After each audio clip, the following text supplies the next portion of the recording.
This week, the Supreme Court issued its opinion in Trump versus Casa Incorporated. It's a stupid opinion, but not for the reasons you might suspect. Let me explain. First, note that the court does not decide the limits of the citizenship definition found in the 14th Amendment of the Constitution.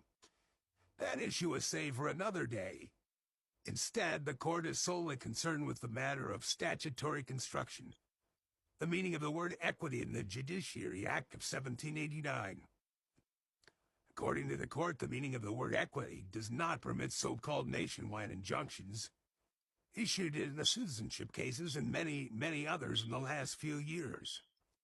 Therefore, those injunctions are misguided and the courts are limited to giving injunctive relief solely to the parties before them, and not to everyone else in the nation who might be affected by them.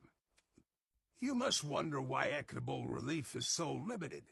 After all, what could be more equitable than treating every human being alike for the purposes of determining citizenship and not letting it vary from one judicial district to another? Well, according to the court, it's because were no nationwide injunctions in 1789, not even anything analogous to them. We are limited to what equity covered in jolly old England, a place we revolted against and which had a very different form of government and set of problems. But it's not the court's absurd history worship that is so offensive. It's the court's failure to consistently understand the difference between what a word means and the object it refers to on any given day. The court seemingly has no problem with applying the Second Amendment to arms such as AK-47s that did not exist in 1791, the year of enactment.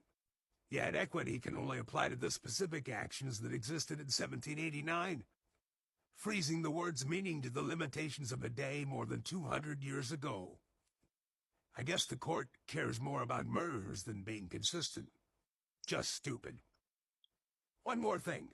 Since the court thinks that the only people bound by litigation are the actual parties to the case, why should anyone other than the parties care what the Supreme Court says?